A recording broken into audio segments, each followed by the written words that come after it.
you hear the term light year, have you ever truly paused to ask yourself, just how vast is it? Or is it merely a familiar phrase, appearing in science fiction films, in astronomy books, passing quickly through your mind without leaving any real impression? The truth is, a light year is not simply a unit of distance. It is a number so immense that the human brain almost instinctively refuses to imagine it. We are accustomed to kilometers, to the daily commute, to the distances between cities. But the moment we step beyond Earth, those numbers begin to collapse. They lose their meaning in the face of a cold, boundless universe. And it is precisely there that the light year emerges, as a measure that forces humanity to acknowledge the limits of its own thinking. In this video, you will not merely learn what a light year is. You will feel it. You will understand why, when you look up at the night sky, you are looking back into the past. Why stars may have died hundreds of years ago, yet their light is only now reaching your eyes. And why the universe can make us feel profoundly small, while at the same time rendering human existence strangely and remarkably meaningful. Stay with us, because there are distances that are measured not only in numbers, but also in the sheer awe of the human mind. The journey from what is familiar to what is unimaginable is not merely a narrative technique. It is the only natural path by which human beings can approach cosmic concepts that lie far beyond the biological limits of the human brain. We were not born to understand the universe. The human brain evolved for survival, to remember paths, recognize faces, estimate distances sufficient for hunting, fleeing, and building communities. A kilometer, an hour of walking, a journey of a few hundred kilometers. These are measurements that fit neatly within lived experience. We can feel them. We can picture them. And because of that, they become familiar. Yet that very familiarity becomes the first trap of perception. When human beings lift their gaze toward the sky while carrying those well-worn measures with them, everything immediately falls apart. The distance between Earth and the Moon, 384,000 kilometers, on paper is just a number. But when we learn that it takes 3 continuous days of flight, using the most powerful machines ever built, to cross that distance, unease begins to set in. There are no rest stops, no scenery, only darkness and emptiness. The familiar feeling of going far is gradually replaced by a sense of disorientation. And then, as distances continue to expand, Earth to the Sun, to the planets, to the stars, the human brain can no longer resist. It stops imagining. It turns numbers into empty symbols. Millions, billions, trillions, all merge into a blur of meaningless sounds. This is the moment when the unimaginable appears, not because the universe is too distant, but because our capacity for perception is too small. The philosopher Blaise Pascal once wrote, "The eternal silence of these infinite spaces frightens me." That fear does not arise from physical darkness, but from the collapse of our sense of control. When human beings can no longer rely on intuition to understand the world, they feel exposed. The light year was born from precisely that moment, as a fragile bridge between the familiar and the unimaginable. It does not allow us to picture the universe the way we picture roads or cities, but it gives us a logical framework to hold on to. What is remarkable is that the journey from the familiar to the unimaginable does not happen abruptly. It is like standing at the edge of the sea and stepping slowly into the water. At first, the water wets your feet, then your ankles, then your knees, until at some point you can no longer touch the bottom. The universe is the same. The moon still feels close because we see it every night. The sun still feels intimate because it warms us every day. But the nearest star, more than 4 light years away, immediately pushes humanity out of its cognitive comfort zone. There are no comparisons left, no points of reference, only pure awe. At this point, science becomes more like philosophy than ever before.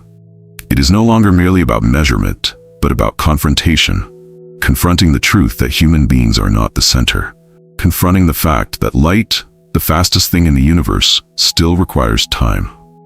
When we look at the sun, we see it as it was 8 minutes ago. When we look at a distant star, we see a past that may no longer exist.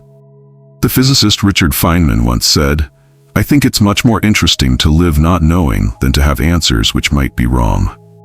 Stepping from the familiar into the unimaginable is the act of accepting not knowing, of accepting that human intuition is not sufficient to encompass reality.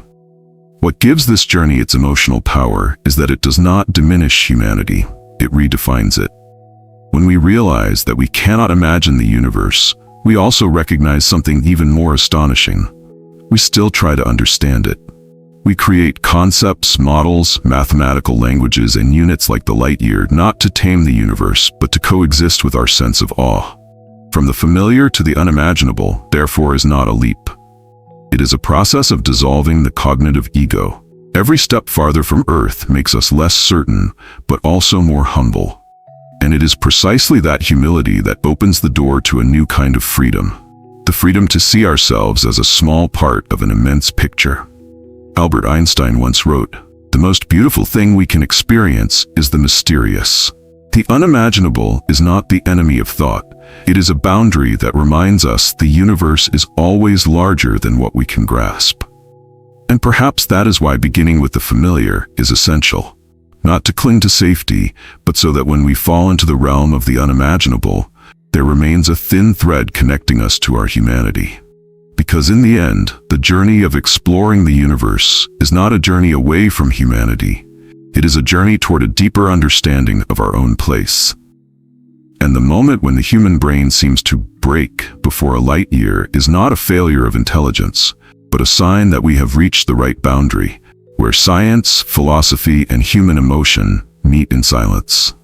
After crossing the first boundary, where the familiar distances of human life begin to collapse, we are forced to face an unavoidable question. If kilometers are no longer enough, if all earthly measures become meaningless, then what is the universe measured in? It is at precisely this moment that the light year appears, quietly, without spectacle, yet powerful enough to completely transform the way humanity understands space, time, and its own position in the cosmos. The paradox lies here. The light year sounds familiar, even friendly. Its name contains the word year, the unit of time deeply woven into human life, tied to age, seasons, and memory. But the true nature of the light year is entirely contrary to that feeling. It is not a measure of time. It is a measure of distance. A distance so vast that the human brain cannot directly perceive it. And this widespread misunderstanding is what has made the light year one of the most commonly heard, yet most frequently misunderstood, concepts in science. In strict definition, a light year is the distance light travels in 1 year, moving at a speed of nearly 300,000 kilometers per second. Written out, that distance becomes 9.46 trillion kilometers. But the problem is not the multiplication. The problem is that this number no longer corresponds to any biological experience of being human. We can imagine a kilometer. We can vaguely sense 1,000 kilometers. But trillions of kilometers, we cannot. Here, the light year is not merely a unit of measurement. It is an admission of cognitive limits. What must be emphasized is that the light year was not created to make science more mysterious. On the contrary, it was created so that science could continue to speak meaningfully. If the distances between stars were measured in kilometers, the numbers would grow so long that all intuitive comparison would be lost. The human brain was not designed to process dozens of digits instinctively. The light year compresses that immensity into a unit we can place side by side, compare, and reflect upon. It is a tool of humility, not of intellectual display. But the deeper essence of the light year does not end there. When we speak of light, we are not speaking only of motion, we are speaking of information. Light carries images, colors, the very existence of everything in the universe. And because light has a finite speed, as it travels, it carries the past with it. This is the moment when the light year transcends its role as a unit of distance and becomes a bridge between space and time. When you look at the sun, you are not seeing it now. You are seeing it as it was 8 minutes ago. When you look at a star hundreds of light years away, you are looking into a slice of the universe's history. The astronomer Carl Sagan once wrote, "Look again at that dot. That's here. That's home." His words remind us that everything we observe is light that left its source long before it reached our eyes. To observe the universe is always to observe the past. It is precisely this characteristic that gives the light year its profound philosophical weight. It shatters the illusion that space and time are separate entities. Instead, it forces us to accept that they are entwined. The greater the distance, the deeper the retreat into time.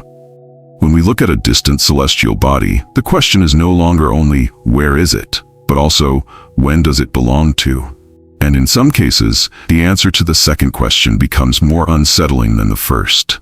That star may no longer exist. Albert Einstein once said, "The distinction between past, present, and future is only a stubbornly persistent illusion." The light year is a vivid demonstration of this idea. In the universe, our present is the past of light.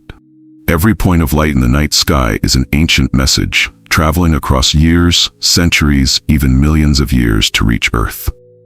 We live in the present, yet we are constantly observing a universe that belongs to the past. For this reason, the true nature of the light year is not only about how far, but about how long. Not in the sense of time passing for us, but in the sense of how long information needs to cross the emptiness of space. This has profound consequences. It sets absolute limits on travel, on communication, on every dream of journeying beyond the stars. Yet at the same time, it offers a quiet kind of beauty. The universe does not vanish instantly. It preserves traces of itself through light. From the earlier part, where we witnessed familiar units of measurement gradually collapse, this section reveals the light year as the only language left for humanity to continue its dialogue with the universe. It does not make us feel closer. On the contrary, it reminds us just how distant the universe truly is. But within that distance, the light year grants humanity a strange and powerful ability. The ability to understand without touching. The light year, therefore, is not a cold number. It is a symbol of distance, of limitation, but also a symbol of connection. Light leaves a distant star, crosses endless darkness, and ends its journey in the eyes of a small human being on an ordinary planet. That brief moment is where the universe and human consciousness meet. And perhaps that is the deepest essence of the light year. A reminder that even when distance overwhelms our minds, light still finds a way to tell the universe's story.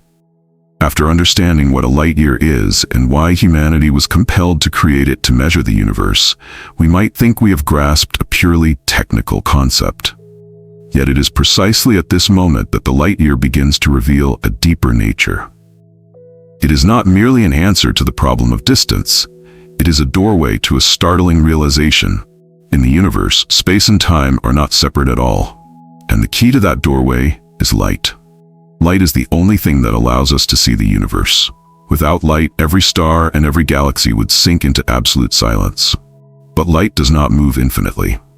It has a speed, a tremendous speed, the fastest in the universe, yet still a finite one. And it is this finiteness that has completely transformed the way humans understand reality. When light requires time to travel from one place to another, seeing no longer means existing now. When you look at the sun, you are seeing it as it was more than 8 minutes ago. That interval is so short that in daily life we never give it a second thought. But expand this idea. When you look at Sirius, the brightest star in the night sky, you are seeing light that left it 8.6 years ago. When you look at Betelgeuse, you are seeing light emitted more than 500 years ago, at a time when Earth was still in the Renaissance. In the universe, every act of looking is an act of traveling backward in time. This is the moment when the light year ceases to be a number. It becomes a concept that shakes the deepest intuitions of humanity. From birth, we are accustomed to living in a world where the present seems absolute. We see an object, touch it, and believe it exists exactly as it appears, right now. But light shatters that illusion. It tells us, you never see the universe as it is. You only see what light has had time to deliver. Albert Einstein once wrote a sentence that seems simple, yet deeply unsettling. The distinction between past, present, and future is only a stubbornly persistent illusion. In human life, the boundary between past, present, and future appears clear. But in the universe, light blurs that boundary. As distance increases, the present of an object becomes the past of the observer. Space pulls time along with it. Distance is measured not only in meters or light years, but in the delay of truth. This makes observing the universe an experience that is both wondrous and chilling. You may be gazing at a star that appears calm, stable, and radiant. Yet in reality, it may have died long ago. It may have exploded as a supernova, collapsed into a neutron star, or fallen into a black hole. The light you see is only the ghost of a past, completing its final journey before disappearing from human awareness. The astronomer Carl Sagan reminded us of this in a gentle yet profound way. We are looking back in time. This statement is not tragic, but awakening. Every time we look up at the sky, we are reading a chronicle of light, a book written not in words, but in photons.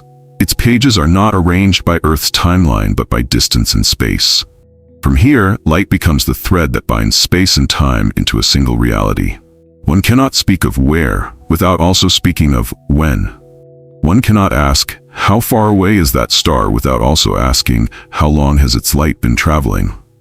The light year is the clearest expression of this union. It measures not only distance, but the depth of the past we're looking into. This also completely reshapes how humans think about knowledge. In everyday life, knowledge is often tied to the present. New information, updated data, real-time truth. But in the universe, knowledge is always delayed. We cannot know what is happening now at a star hundreds of light years away. We can only know what has already happened. The universe does not give us its present. It gives us only its memory. Richard Feynman once said, "Nature's imagination is so much greater than man's." Light is part of that imagination. It forces humanity to accept that reality does not cater to our intuition, that understanding does not always mean control, and that there are limits not meant to be crossed, but to be lived with. The connection between the previous section and this one lies precisely here. When familiar units of measurement collapse, the light year appears as a solution. But once we accept the light year, we must also accept its deeper consequence. We live in a universe where every observation is historical. Space is not a static stage. Time is not a separate flow. They are woven together by light. And it is this intertwining that makes the universe feel both distant and strangely intimate. Distant, because we can never touch the now of the stars. Intimate, because their light, ancient though it may be, still reaches our eyes, still awakens our awareness, still invites reflection. In that moment, a small human begins between space and time and realizes that they are not merely observing the universe, they are in dialogue with its past. Light, therefore, is not merely a means of seeing. It is the language of the universe, a language that is slow, patient, and never deceptive. It tells us stories that have already happened, whether we are ready to listen or not. And the light year is the unit by which those stories are measured, where space becomes time and time becomes memory, quietly drifting across the night sky. After grasping the realization that light binds space inseparably to time, humanity begins to face an even more difficult truth to accept. Light is not only the universe's messenger, but also its gatekeeper. It brings information to us, yet at the same time sets a boundary that cannot be negotiated. If distance overwhelms our minds, then the speed of light is the final wall that every dream of interstellar travel must confront. From this point on, the exploration of the universe is no longer a story of technology, but a story of absolute limits. In everyday life, we are accustomed to overcoming limits through technological progress. Faster, farther, stronger. From bare feet to wheels, from wheels to engines, from engines to jet propulsion. With each passing century, humanity has believed that every barrier is temporary. But the speed of light is unlike any barrier before it. It is not a limit imposed by insufficient intelligence or inadequate power. It is a limit woven into the very structure of the universe itself. Light always travels at the same speed, regardless of whether the observer is at rest or in motion. This may sound harmless, even strange, but it is precisely this fact that shattered humanity's classical intuition. When Albert Einstein confronted the consequences of this discovery, he opened a revolution in human understanding. He once wrote, "The speed of light is the same for all observers." A short sentence, yet one that unleashed a chain of consequences so profound that it transformed how humans understand time, space, and energy.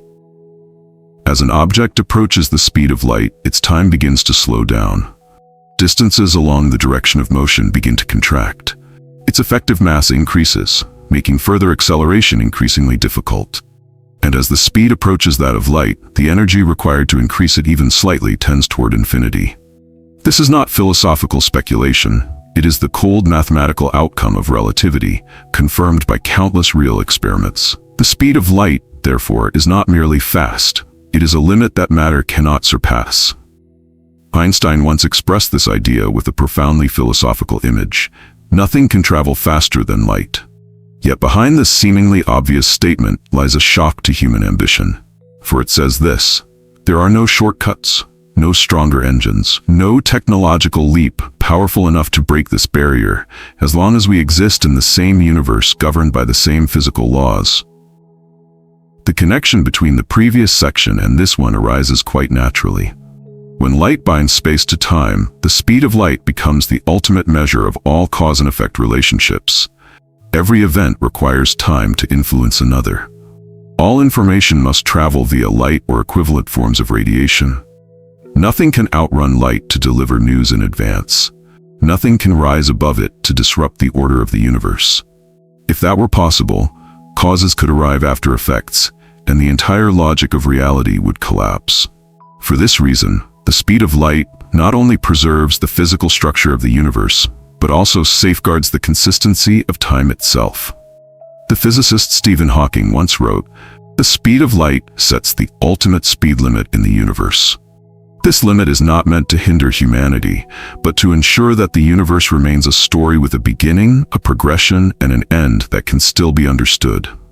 This leads to a deeply existential consequence. The universe contains distances that humans can see but never touch. The nearest star lies more than 4 light-years away.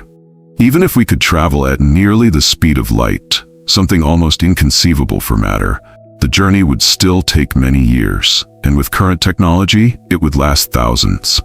The speed of light turns distance into time, and time into a barrier that cannot be bargained with. Once this reality is understood, the dream of interstellar travel begins to change its color. It is no longer a heroic saga of starships crossing the cosmos, but a problem of trade-offs. Traveling faster means that the traveler's time slows relative to Earth. You may go far, but when you return, the world has changed. Family members have grown old. Civilization has turned a new page. The speed of light transforms every long journey into a departure from one's own era. Richard Feynman once said, "I think I can safely say that nobody understands quantum mechanics." That sentence can also be applied to the speed of light. We can calculate it, measure it, and use it in technology, but we cannot truly feel it. It lies beyond human biological experience. And precisely because of that, it becomes not only a physical limit, but a psychological one. A reminder that not everything is designed to fit human intuition. The speed of light is also the deep reason behind cosmic isolation. Even if extraterrestrial civilizations exist, distance and this limit make communication so slow as to be almost inhuman. A question sent today might receive an answer only decades, even centuries later. Dialogue becomes correspondence between generations. The present of one side is the distant past of the other. Light, once again, both connects and separates. Here, the speed of light appears as a beautiful paradox. It allows the universe to exist in order. It allows information to spread. It allows us to see far beyond Earth. Yet at the same time, it establishes an impassable boundary, turning every civilization into an island of consciousness drifting in the cosmic ocean. This absolute limit is not a curse. It is a reminder of humanity's place. We are not omnipotent conquerors. We are observers, learners, beings who seek understanding within what is permitted. And perhaps it is precisely the impossibility of exceeding the speed of light that prevents the universe from becoming a meaningless chaos. Albert Einstein once wrote a sentence both simple and profound. Reality is merely an illusion, albeit a very persistent one. The speed of light is the hardware of that illusion. It shapes how we experience reality, how we understand cause and effect, how we place ourselves within the flow of time. And when humans confront this limit, they do not merely learn about the universe, they learn about themselves. From light as the bridge between space and time, we move to light as an absolute boundary. A boundary that cannot be broken by will or ambition, but only accepted, contemplated, and respected. And it is within that acceptance that the story of exploring the universe shifts from the desire to conquer towards something deeper, the desire to understand, while knowing that some doors will remain forever closed. After accepting the stark truth that the speed of light is the absolute limit of the universe, the next question is no longer, how fast can we go? But rather, what happens when every dream collides with that wall? From this point on, the light year ceases to be an abstract concept of physics and begins to reveal consequences that are profoundly real and deeply human. Travel becomes fragile, communication becomes painfully slow, and cosmic isolation emerges as a quiet destiny. In the human imagination, especially through science fiction, journeys between the stars are often portrayed as grand adventures. Ships blaze through light, civilizations meet, exchange ideas, clash, and ultimately understand one another. But when this dream is placed under the harsh light of real physics, its romance slowly fades. The distances between stars are not merely vast. They are so vast that time itself becomes the enemy. The star closest to us, Proxima Centauri, lies more than 4 light-years away. Even if we could travel at speeds that today exist only in dreams, the journey would still take many years, perhaps many generations. Here, travel is no longer a matter of going and returning. It becomes a farewell to one's own era. A ship leaving Earth for a distant star carries not only people, but also the memory of a civilization at the moment of departure. By the time it arrives, Earth has changed. Languages may have evolved. Values may have shifted. Those who once waved goodbye may exist only in history.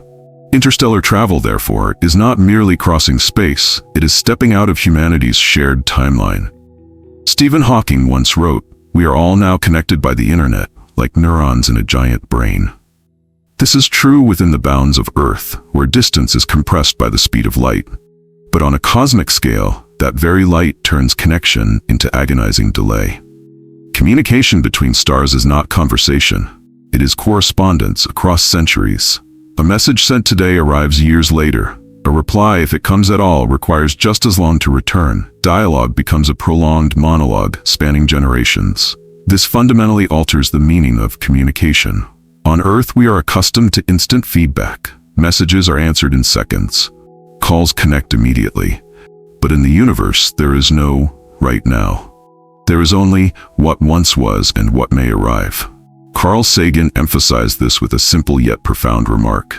Extraordinary claims require extraordinary evidence. In the interstellar context, not only does evidence require time, every response arrives too late to change the present. For this reason, even if extraterrestrial civilizations exist, the likelihood that they truly meet becomes vanishingly small. They may coexist within the same galaxy, yet be separated by hundreds or thousands of light years. Each civilization develops within its own temporal bubble, sending faint signals into the darkness, uncertain whether anyone is listening, and if so, whether the recipient will still exist when the signal arrives. Here, the light year becomes a unit of cosmic loneliness. Not loneliness in a personal, emotional sense, but loneliness as structure. The universe may teem with life, yet remain empty of communication. Each civilization resembles a solitary lighthouse, glowing in the immense night, its light fading before it can reach the shore of another. The physicist Enrico Fermi famously asked, "Where is everybody?" This question is not only a scientific challenge, but an echo of confusion. If the universe is so vast and rich in potential for life, why have we not encountered anyone? Part of the answer may lie within the light year itself. Distance does not merely separate, it silences. The transition from the previous section to this one is therefore natural. Once we understand that the speed of light cannot be surpassed, we are forced to confront the consequences of that limit for life in the universe. There is no longer going there and coming back, no longer asking and receiving an immediate answer. Instead, there are one-way journeys, delayed messages, and civilizations existing as islands of consciousness adrift in a cosmic ocean. This isolation affects not only exploration, but also how humanity thinks about the future. If we cannot easily expand to the stars, then Earth becomes more precious than ever. It is not merely our home, it may be one of the very few places nearby where intelligent life has had the chance to flourish. The cosmic story thus shifts from conquest to stewardship, from ambition to responsibility. Richard Feynman once said, "I think nature's imagination is so much greater than man's." The universe, with its insurmountable distances, seems to have imagined a structure that forces every civilization to mature in relative isolation. No one comes to rescue us. No one intervenes. Each world must learn to exist on its own, resolve its own conflicts, and protect its fragile life. Yet within that isolation, a quiet beauty emerges. Light from distant stars still reaches us, however slowly. Faint signals can still be detected, however rare. The universe is not completely silent. It simply speaks in a rhythm far slower than the human heartbeat. And the light year is the measure of that rhythm. The practical consequences of the light year, therefore, are not merely technical problems, but lessons about humanity's place. We are not the center of a cosmic network. We may be one among many small points of light, each existing in relative separation. Yet precisely because of this, every moment of life, every decision, every civilization becomes more meaningful. When travel grows difficult, communication slows, and isolation becomes the default, humanity is forced to return to its most fundamental question. What will we do with our small world, knowing that the vast universe beyond does not easily open its arms? And perhaps this is the deepest consequence the light year brings. Not fear, but a quiet reminder of responsibility, of maturity, and of the meaning of existence in a universe that is both magnificent and mercilessly distant. After accepting the harsh isolation imposed by the speed of light on all journeys and communication, human thought must take one final step to avoid despair, to step back and look wider. If we cannot easily travel between stars, if each civilization is an island of consciousness drifting through space, then the only path left is to expand not by engines or spacecraft, but by awareness of scale. And here the story moves to a deeper level, from star systems to galaxies and from galaxies to the observable universe. The Milky Way, our home, is not a vague scattering of stars in the night sky, but a vast, ordered structure. It spans about 100,000 light-years and contains hundreds of billions of stars, along with countless planets, gas clouds, cosmic dust, and the remnants of stars that died long ago. The figure, 100,000 light-years, may sound familiar after a repeated mention of light-years, but when one truly pauses to contemplate it, it still crushes intuition. Light, the fastest thing in the universe, needs 100,000 years to cross the galaxy we inhabit. When that journey began, humanity did not exist. When it ends, humanity may no longer exist either. Carl Sagan once wrote, "Our galaxy, the Milky Way, is a flattened disk of stars, gas, and dust." The description sounds neutral, yet behind it lies a powerful blow to humanity's sense of centrality.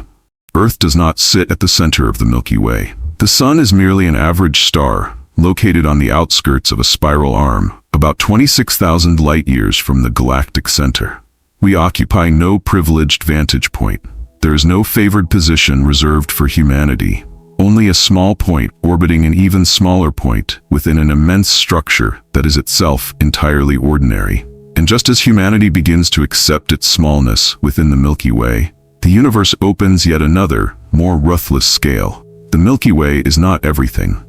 It is only one among hundreds of billions of galaxies. Each galaxy is a world unto itself, containing hundreds of billions of stars. When this realization took hold in the early 20th century, it utterly shattered earlier images of the universe.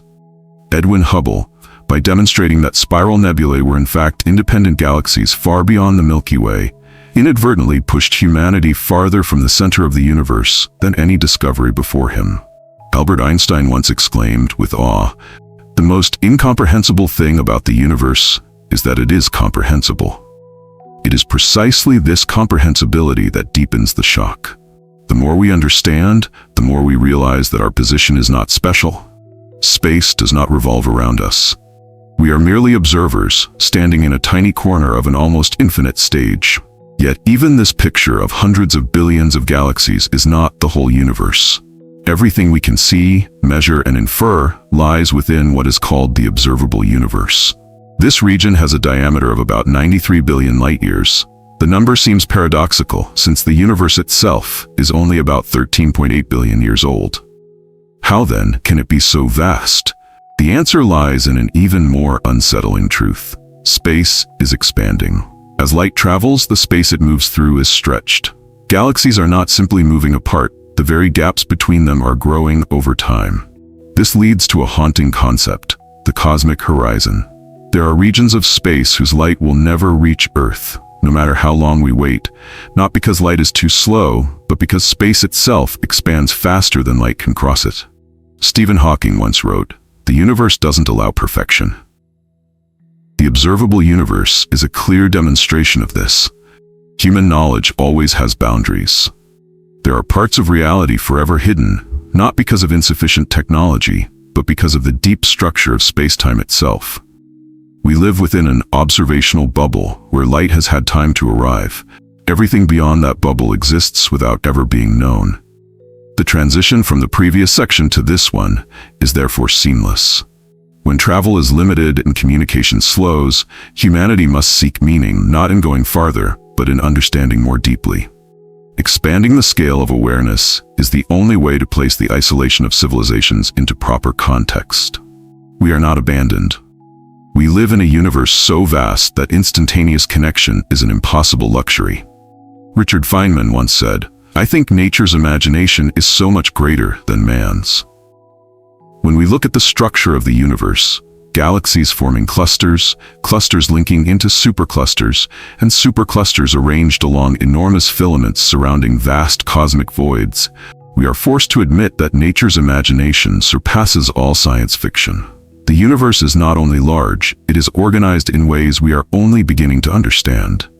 Within this picture, humanity appears extraordinarily small, not only in size, but in duration and influence. The entire history of human civilization occupies an almost negligible sliver of cosmic time. All our wars, achievements, and anxieties unfold on a speck of dust orbiting an average star in an ordinary galaxy at no special location in the universe. Yet this smallness does not mean meaninglessness. On the contrary, when humanity is placed within this vast and unforgiving context, the meaning of existence becomes sharper.